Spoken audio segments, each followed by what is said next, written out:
Alors, Ali, est-il normal que pour enregistrer une demande de cohabitation légale, la commune demande de prendre rendez-vous et de transmettre les pièces du dossier à l'avance? Oui et non, c'est-à-dire que la loi prévoit que lorsque vous déposez votre dossier à la commune, vous devez recevoir un accusé de réception. Mais c'est pas pour ça que vous ne devez pas prendre rendez-vous pour aller déposer vos pièces là-bas sur place. Et maintenant, pendant la période du Covid, ils ont mis en place tout un ensemble d'éléments de manière à vérifier, enfin à limiter le nombre de personnes qui se trouvent dans les communes. Donc, c'est pas en soi une mesure qui est contraire.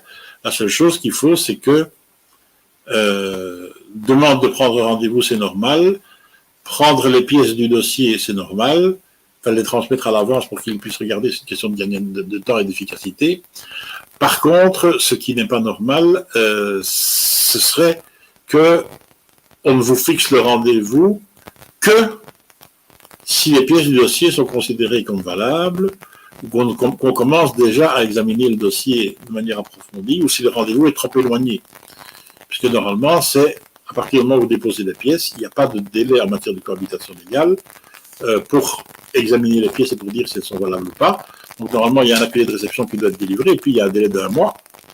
Et donc si, en postposant ces rendez-vous, ou en fixant des rendez-vous dès qu'on a eu les pièces, on fixe des rendez-vous à 2 mois ou à 3 mois, sous prétexte qu'on est débordé, soi-disant, les fonctionnaires sont toujours débordés. Enfin, bon.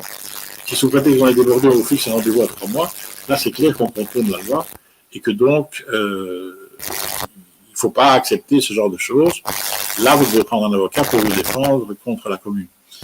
Il y a des communes qui sont toujours très créatives pour faire des complications, et maintenant, il y a certaines communes qui, Schaerbeek notamment, qui demandent systématiquement que le document soit traduit en français et en néerlandais. La loi ne demande pas que le document étranger soit traduit en français et en néerlandais, c'est l'une ou l'autre des langues nationales. Donc, il ne faut pas rentrer dans ce genre de combine, parce que ce sont tous les moyens que la commune met en œuvre de manière à essayer de vous décourager, de rendre la procédure compliquée et de faire en sorte que vous n'arriviez pas à faire enregistrer votre cohabitation légale, même chose en matière de mariage. Et la commune de Schaerbeek, par exemple, c'est une commune vraiment spécialisée dans le fait de mettre le maximum de complications. Mais comme je le répéterai jamais assez, lorsque vous êtes en matière de cohabitation légale ou en matière de célébration d'un mariage en Belgique, c'est très, très, très compliqué de faire ça sans avocat.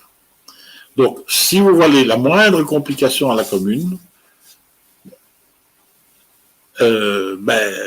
tout seul, vous vous en sortirez pas. Donc là, il faut absolument trouver un avocat, et un publication d'un avocat spécialisé. Alors, je ne peux pas recevoir pour ma chapeau, parce que tout le monde n'a pas les moyens de payer mes honoraires, mais vous pouvez prendre éventuellement un avocat pour ça, mais pas à condition que vous en ayez un bon, mais attention, ne faites pas, parce qu'il y a des très bons avocats prodéo aussi. L'avocat prodéo, c'est un peu une loterie. Vous pouvez tomber sur quelqu'un qui travaille dans un bureau spécialisé en droit des étrangers, avec des avocats qui connaissent bien la matière, et à ce moment-là, il est entouré d'un maître de stage qui connaît bien la matière et qui peut réellement vous aider. Maintenant, vous en avez d'autres qui sont dans un bureau de droit fiscal ou dans un bureau de droit, je ne sais pas moi, de droit du divorce, et qui n'en ont absolument rien à foutre des problèmes des étrangers, mais qui sont obligés, comme corvée, de prendre un certain nombre de dossiers en cette matière-là, et alors à ce moment-là, ils vont évidemment faire les choses n'importe comment. Donc, là, c'est un peu de loterie, ça dépend comment vous tombez. Mais en tout cas, même si vous avez quelqu'un qui n'est pas spécialisé, il est clair que sans avocat, vous allez vous faire rouler dans la farine. Et souvent, les communes font durer les procédures pendant des mois, et les gens se découragent, et en fin de compte, ils laissent tomber. Et donc, le but est atteint, parce que le but, c'est de faire en sorte que la personne ne puisse pas obtenir un séjour en Belgique. Donc, c'est tout à fait illégal. Il y a moyen de faire en sorte que les procédures soient respectées. Si vous avez un avocat spécialisé, les procédures vont être respectées. En tout cas, chez moi, elles sont toujours respectées. Mais il faut se bagarrer avec les communes. Si votre avocat ne se bagarre pas avec la commune, vous allez justement soumis à des questions de ce genre-là. Ah oui, mais communiquer, il faut d'abord nous communiquer les pièces par email, il faut qu'on les regarde, et puis après ça va être, ah mais on n'a pas eu le temps de regarder, puis après ils vont vous dire, ah oui, mais les pièces sont périmées maintenant, parce qu'elles sont là que pendant 3 mois. Donc, il y a toutes sortes de motifs pareils qui peuvent faire en sorte que votre dossier soit refusé. Il ne faut pas rentrer dans ces combines-là. Mais si, évidemment, vous êtes tout seul, vous ne saurez pas faire pression sur la commune, et donc ils vont vous dire, monsieur, vous ne communiquez pas les pièces à l'avance, nous, on ne prend pas votre dossier, et puis c'est tout.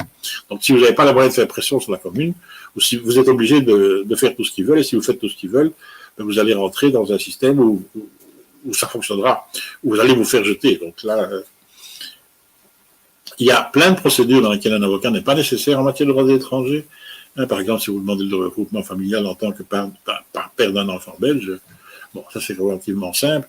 Il n'y a pas besoin d'avoir un avocat pour ça. Il y a plein de procédures. Si vous avez le regroupement familial avec un Européen sur base d'un mariage ou d'une cohabitation légale qui est déjà enregistrée à l'étranger, par exemple, ce sont aussi des choses dans lesquelles un avocat n'est généralement pas nécessaire. Mais par contre, il y a plein de cas dans lesquels c'est absolument indispensable. Et dans la matière de regroupement, dès qu'il s'agit de faire en Belgique, faire enregistrer un mariage ou une cohabitation légale, faire célébrer par les communes belges, ça c'est quasiment pas possible sans avocat.